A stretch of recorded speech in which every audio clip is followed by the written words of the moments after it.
بسم اللہ الرحمن الرحیم، السلام علیکم ورحمۃ اللہ وبرکاتہ۔ امید آپ لوگ خرید سے ہوں گے۔ بڑے عرصے کے بعد ملاقات ہو رہی ہے۔ کچھ درمیان میں نے فازی شروع کر دی، پھر نائنتھ شروع کر لی، لیکن میں نے بہتر سمجھا کہ پہلے ایک جو ہے وہ مکمل کرانا چاہیے جو پروجیکٹ ہے۔ تو اب ہم جو ہے نا وہ ترتیب میں اسلامیات کی بک مکمل کریں گے انشاءاللہ 10th کی، اس کے بعد پھر جو 9th ہے اور اس کے بعد پھر فرسٹ ایئر کی باری آئے گی۔ تو اس طرح میں چلتا ہوں۔ دو چیپٹر ہم پہلے کر چکے ہیں، یہ تھرڈ چیپٹر ہے۔ آپ کو پتہ ہے کہ اس کی پی ڈی ایف خود بنانی پڑتی ہے، اس لیے اگر ہو سکتا ہے کوئی بائی مسٹیک کچھ پیج تھوڑا سا مدھم ہو گیا ہو تو معذرت چاہتا ہوں، یعنی کہ میں آپ کو ساتھ ساتھ جو ہے نا ایک چیز بتاتا جاؤں گا، کیونکہ پی ڈی ایف کی حالت میں یہ بک اویلیبل نہیں ہے نیٹ پہ، تو خود میں نے خریدی ہے اور اس کی پھر پی ڈی ایف بنانی شروع کر دی ہے آہستہ آہستہ۔ پہلا سبق ہے اس چیپٹر نمبر 3 کا، جو کہ غزوہ تبوک کے بارے میں ہے۔ اس چیپٹر میں میرا خیال ہے 5 لیسن ہے شاید اس کے، بہرحال جتنے بھی ہیں جی انشاءاللہ کرتے ہیں باری باری۔ تو پہلا لیسن غزوہ تبوک، چیپٹر کا نام سیرت النبوی صلی اللہ علیہ وآلہ وسلم۔ یہ چیپٹر پڑھنے کے بعد، یہ ٹاپک پڑھنے کے بعد ہمیں پتہ لگے گا کہ غزوہ تبوک میں نبی کریم صلی اللہ علیہ وسلم اور صحابہ کرام جو قربانیاں دیں ان کے نتائج کیا تھے، وہ اس کا اسباب وجوہات پس منظر کیا تھا، اس کے اہم واقعات کیا تھے، یہ اس غزوہ کی مشکلات کیا تھی، منافقین کا اس میں کیا کردار تھا، مسجد زرار کا واقعہ گیا جس کو بعد میں پھر منہدم کر دیا گیا، حکم ہو گیا اللہ تبارک و تعالیٰ کی طرف سے، اور کچھ شاندار مالی قربانیاں صحابہ کرام کی طرف سے، وہ سارا اس میں پڑھیں گے۔ اور پھر مدینہ منورہ میں حضرت علی کرم اللہ وجہ کی انتظامی صلاحیتوں سے آگاہ ہوں گے، کیونکہ حضرت علی رضی اللہ تعالیٰ عنہ کو آپ صلی اللہ علیہ وسلم نے مدینہ منورہ میں قیام کرنے کا کہا تھا، اور وہ اس جنگ میں غزوہ میں شریک نہیں ہوئے، کیونکہ آپ صلی اللہ علیہ وسلم نے فرمایا تھا کہ مجھے وہاں بھی ایک قابل اعتماد ساتھی دوست کی ضرورت ہے، اس لیے آپ وہاں پر رہ جائیں۔ ایم سی کیوز پہلے کرتے ہیں، اس کے بعد پھر اس کا باقی جناب سارا سٹارٹ کرتے ہیں۔ غزوہ تبوک میں جو جنگ کی ہوئی تھی وہ اقدامی تھی، یعنی ابھی کفار نے حملہ نہیں کیا تھا، مگر وہ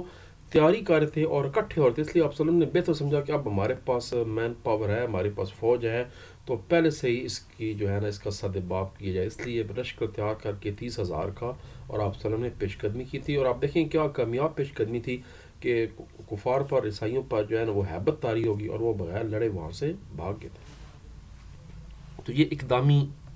تھی۔ سورہ توبہ میں اس غزوہ کو جیش الاسرہ کا نام دیا گیا، اس کے ویسے اس لیسن کے اندر یہ لفظ استعمال نہیں ہوا، 8ویں جماعت میں بھی ہم نے اس ٹاپک کے بارے میں پڑھا تھا، جیش الاسرہ، تنگی کی حالت میں جو ہے نا یہ لشکر تھا، جو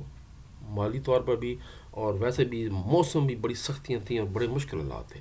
تبوک اور مدینہ منورہ کے درمیان جو فاصلہ تھا تقریباً 650 کلومیٹر تھا۔ آپ صلی اللہ علیہ وسلم نے اس غزوے میں اپنے کس عزیز کو مدینہ منورہ میں رہنے کا حکم دیا، میں تھوڑی دیر پہلے بتا چکا ہوں، حضرت علی کرم اللہ وجہ رضی اللہ تعالی عنہ۔ آپ صلی اللہ علیہ وسلم نے واپسی پر تبوک سے کس چیز کو ڈھانے کا حکم دیا؟ مسجد زرار کو ڈھانے کا حکم دیا تھا، کیونکہ یہاں پر جو منافقین تھے وہ وہاں پر موجود تھے اور وہ وہاں سے اسلام کو نقصان پہنچا رہے تھے۔ پہلا شارٹ کوسچن ہے، غزوہ تبوک کے اسباب تحریر کریں، پیج نمبر 56۔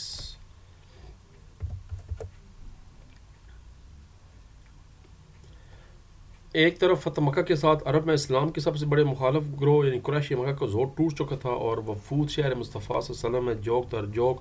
حاضروں کا اسلام قبول کر رہے تھے، لیکن دوسری طرف جو روم کی عیسائی سلطنت تھی اور جو سربراہ تھا کیسر روم، جس کو سیزر بھی کہا جاتا ہے کیونکہ وہ ان کا بادشاہوں کا ایک لقب تھا سیزر جو ہے، ان کے حملے کی خبریں بھی سنائی دے رہی تھی، اس لیے نبی کریم صلی اللہ علیہ وسلم نے اس فتنے کے سدباب کی غرض سے صحابہ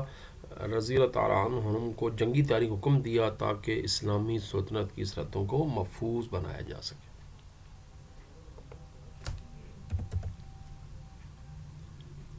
مسلمانوں نے مشکل حالات میں اس غزوہ کی تیاری کیسے کی؟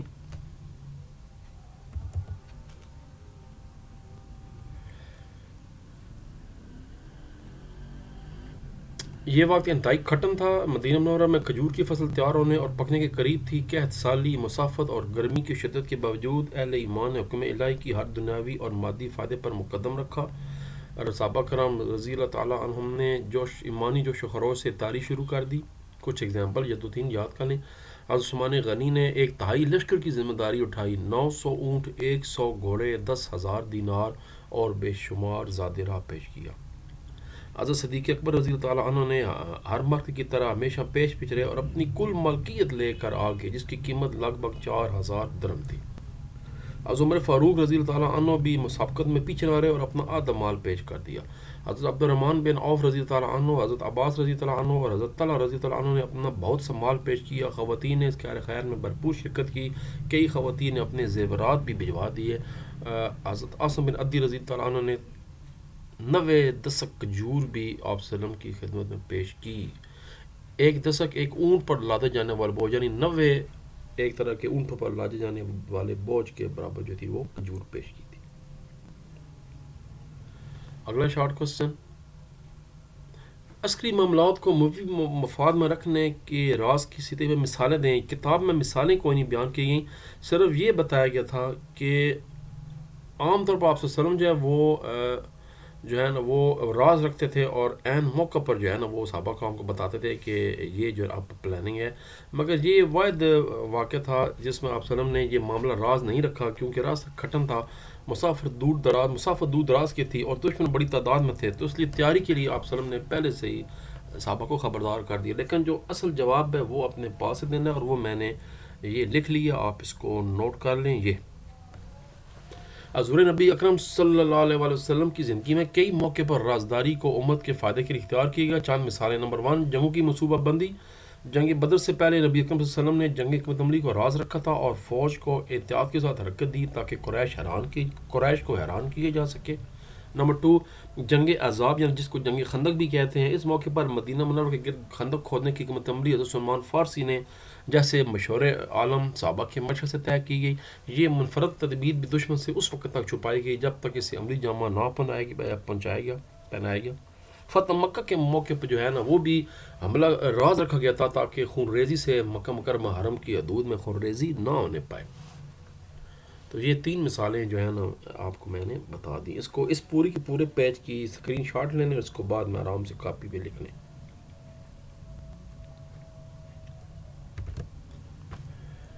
اگلا جناب شارٹ کوسچن نمبر 4، اس غزوہ کے نتائج رومیوں پر غلبے اور دیگر کفار کے اعتبار سے تحریر کریں، نتیجہ کیا نکلا اس کا؟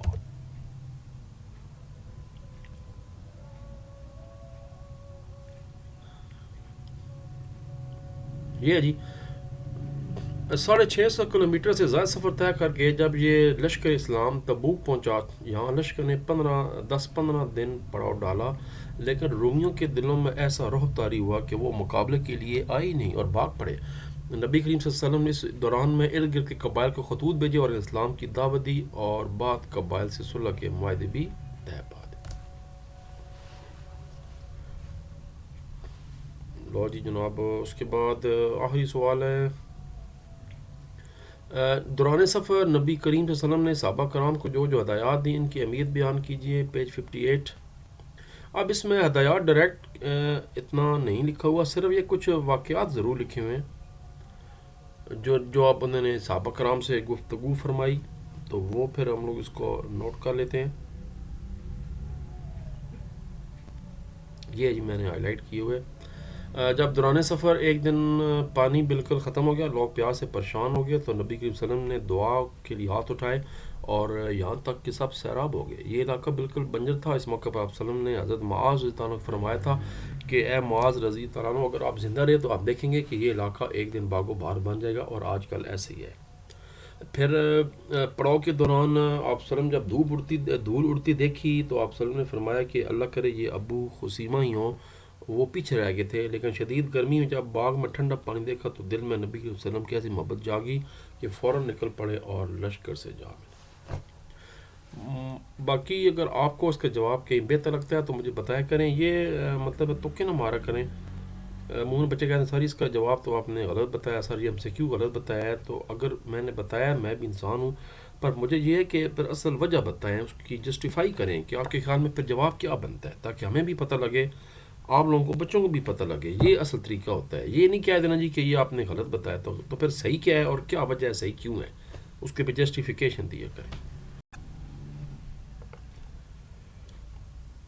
اب جناب لانگ سوال ہے کہ غزوہ تبوک میں مسلمانوں کی تاریخ کا جائزہ پیش کریں، پیج نمبر 56۔ یہ جی تیاری کا جائزہ غزوہ کی تیاری یہاں سے سٹارٹ ہوگا پیج 56 سے، اور پیج 57 تقریباً چلتا رہے گا منافقین کے کردار سے پہلے پہلے اس کا جواب ختم۔ لانگ کوسچن نمبر 2 جو ہے غزوہ تبوک کے اسباب اور نتائج دو باتیں کی، یعنی پس منظر بھی بتائیں اور اس کے نتیجہ کیا نکلا۔ پس منظر کے لیے وہی بات ہے کہ پیج 56 پر چلنا پڑے گا، یہ اس کا پس منظر ہو گیا۔ اس کا پہلا حصہ کوسچن نمبر 2 کا، یہ ابھی ہم نے شارٹ کوسچن بھی کیا تھا، شارٹ کوسچن نمبر 1 بھی یہی تھا، اور اب اگلے پیج پہ جو ہے نا آخری پیج پہ اس کا جو رزلٹ ہے وہ بتانا ہے۔ یہ جناب اس غزوہ قرآن پاک نے مشکل گھڑی قرار دیا، وہی میں آپ کو بتا رہا ہوں، سورۃ توبہ میں اس کے بارے میں ذکر ہے۔ جیش الاسرا، ایک موقع پر کھانا کا سامان بھی ختم ہو گیا، لیکن اہل ایمان کی جو حالت ہے وہ بتانی آپ نے پڑھی، اور منافقین کی مسجد گرائی گئی، چنانچہ لشکر السلام نے، تو یہ سارا کچھ یہاں تک بتانا آپ۔ یہ ایک پیراگراف ہو گیا، اور ایک پیراگراف اوپر پس منظر بتانا ہے۔ آخری جو لانگ کوسچن ہے، ہم عملی زندگی سے اس غزوہ سے کیا سبق سیکھ سکتے ہیں، بالکل آخری پیراگراف اس ٹاپک کا یہ جی، یہاں سے لے کر یہ غزوہ میں اس بات کا درس دیتا ہے کہ مومن کی سب سے قیمتی متاع اس کا ایمان ہے، جب اسے آزمایا جائے گا تو ایمان کی خاطر سب کو لٹانے کے لیے تیار ہو جائے گا۔ اس طرح میں اس غزوے سے اسلام کے لیے اپنی جان و مال کو پیش کرنے کا جذبہ سیکھنے کا موقع ملتا ہے۔ یہاں سے لے کر اللہ کی مدد آن پہنچی تھی، یہ آخری غزوہ تھا جس میں آپ وسلم شریک ہوئے تھے، اور اس کے ایک مقصد یہ بھی، چونکہ آخری جو آیت ہے مشہور عالم وہ بھی یہیں پر اتری جہاں پر دین مکمل ہونے کی بات کی گئی، تو اس کے پھر اندازہ ہو گیا کہ اس کے بعد کہ جناب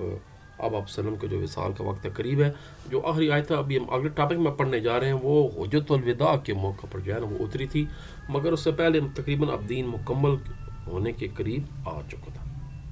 اور آپ وسلم کے جو مقاصد ہے وہ تکمیل کی ہو چکی تھی۔ جو آیت ابھی ہم آگے پڑھتے ہیں، سورہ مائدہ کی آیت ہے الیوم اکملت لکم دینکم والی، وہ ہم ابھی پڑھیں گے آگے۔ وہ آخری آیت تھی قرآن پاک کی جو مکمل ہوا ہے، وہ جیسا پہلے آیت اقرأ بسم ربک الذی خلق،